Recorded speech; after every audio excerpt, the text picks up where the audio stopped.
尊敬的阿里粉部长、阿里省长、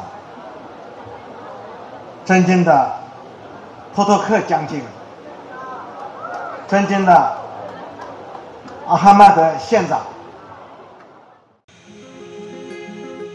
PT Vale Indonesia telah memulai pembangunan pabrik pemurnian nikel di Kecamatan Pomalaa, Kabupaten Kolaka. Pabrik yang dipastikan akan menjadi pabrik pengolahan nikel berteknologi HPAL terbesar yang pernah dibangun dengan produksi hingga 120.000 ton nikel per tahun itu, merupakan hasil kerjasama PT Vale Indonesia dengan Huayou Cobalt Company, China. Dalam pernyataannya saat groundbreaking, CEO PT Vale Indonesia, Febriani Edi menegaskan, dalam prakteknya nanti, smelter di Blok Pomalaa sepenuhnya akan patuh pada regulasi tata kelola lingkungan yang berkelanjutan. Selain itu, Febriani Edi juga memastikan tahapan transformasi energi yang telah dimulai di Indonesia, di mana PT Vale ada di dalamnya, akan menjamin proses pengalihayaan teknologi kepada pekerja Indonesia. Akan memulai suatu proses transformasi energi di Indonesia. PT Vale telah berusaha untuk memperkuat komitmen kami berkontribusi dalam proses energi transisi di Indonesia untuk mencapai net zero target Indonesia, di mana salah satunya adalah menghasilkan produk nikel berkualitas dan memperluas ekspansi produksi nikel kita secara bertanggung jawab dan berkelanjutan, sehingga produk mineral yang kami hasilkan memiliki kualitas terbaik termasuk proses pembuatannya. Di Vale kami percaya, how we mine is more important than what we mine. Seluruh proyek kami tidak semata-mata investasi saja. Kami memastikan bahwa seluruh kegiatan operasi di bawah PT Vale dimanapun kami berada merupakan investasi yang bertanggung jawab dan patuh terhadap prinsip keberlanjutan. Pabrik pengolahan ini mengadopsi teknologi HPAL dari Huayou. Kami pun sepakat akan ada program untuk pengalih-dayaan pada pekerja Indonesia, seperti yang sudah kami terapkan secara konsisten di Luhut Timur. Selain itu, berkaitan dengan kebutuhan listrik, kami juga sepakat seluruh penggunaan listrik untuk pabrik dan operasi nanti menggunakan opsi energi rendah karbon. Untuk itu tidak menggunakan batu bara nanti di pabriknya. PT Vale juga berkomitmen untuk terus menjadi mitra bagi masyarakat lokal dan memastikan keseimbangan antara kesejahteraan ekonomi, konservasi ekologi, dan dampak sosial.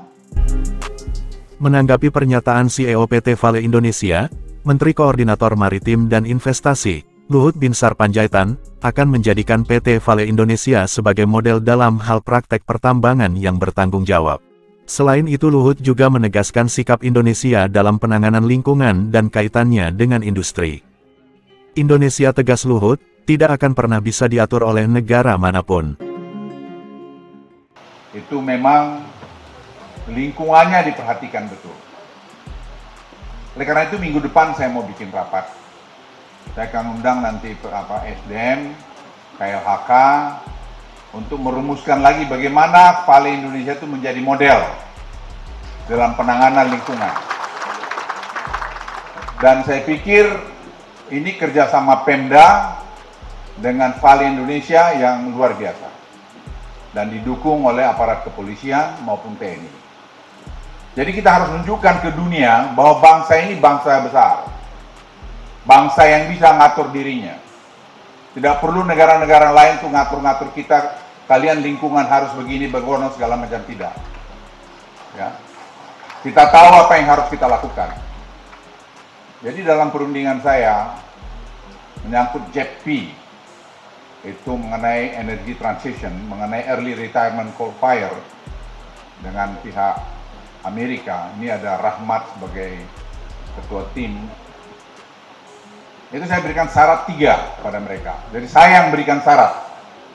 Saya bilang pada John Kerry, saya bilang, Pak John, there are 3 criteria that you have to consider in order to finalize this deal.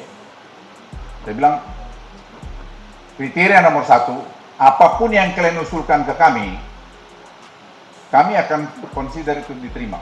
Tapi jangan mendistorsi pertumbuhan ekonomi kami. Jadi apapun usulan kalian kalau mengganggu pertumbuhan ekonomi kami yang sedang baik, saya pasti tidak setuju. Ya, kau mau lapor kemana pun terserah, saya tidak setuju. Yang kedua, saya katakan semua teknologi yang kau usulkan harus affordable technology. Apa maksudnya affordable technology? Harga listrik kami itu kira-kira 6,56 sen per kilowatt hour. Jadi kalau kau menawarkan teknologi dengan harga yang tinggi, saya juga pasti tidak akan setuju dan saya akan sarankan pada presiden saya mengenai itu. Yang ketiga, saya bilang itu harus timely. Ya, harus waktunya yang pas. Kalau teknologimu 10 tahun lagi yang datang, kami udah kemana-mana. Dan yang keempat sebenarnya, kau harus kasih bunga dengan bunga negara-negara maju. Jadi jangan kau kasih bunga negara berkembang. Jadi kita harus set up kita punya, karena kita pada posisi kuat. Saya tanya Rahmat, kalau nggak jadi ini apa sih yang terjadi gitu? Nggak ada masalah Pak. Jadi kalau nggak jadi pun nggak ada masalah, nggak ada. Jadi saya bilang sama mereka, kalau kalian nggak setuju ranu saya, kau pergi aja tempat lain dulu negosiasi. Kau bilang Vietnam bagus, kau pergi Vietnam. Nanti kalau kau sudah jadi sana, kau datang ke kita, nanti kita bicara. Tapi ingat, kita harus tahu siapa kita. Setelah Cina, India, Amerika, setelah itu Indonesia. Dari segi populasi, Indonesia. Dan ingat, middle class kita ada 60 juta orang. Kita punya hampir semua mineral yang dibutuhkan di dunia ini sekarang ini. Jadi kita harus tahu bargaining position kita. Dan itu penting untuk kau negosiasi pada siapapun. Jangan pernah ada satu negara, dan saya bicara di forum B20 di G20 kemarin. No country can dictate Indonesia. We know what we're going to do. Nggak boleh. Jadi sama juga proyek ini. Kenapa saya setuju dorong proyek? Karena saya kenal Mr. Cheng ini, Chairman Cheng ini. Saya bersama-sama dia pergi ke Jerman, negosiasi dengan BMW, negosiasi dengan VW. Dan dia dikejar-kejar karena dia punya teknologi yang bagus. Jadi begitu saya dengar dia kawin dengan Vale Indonesia, saya bilang ini adalah pilihan yang tepat. Jadi kita beruntung Chairman Cheng ini mau di sini, dan saya groundbreaking proyek dia HPAL di Morowali pas mau jadi COVID. Dan sekarang udah jadi dan teknologi itu berkembang.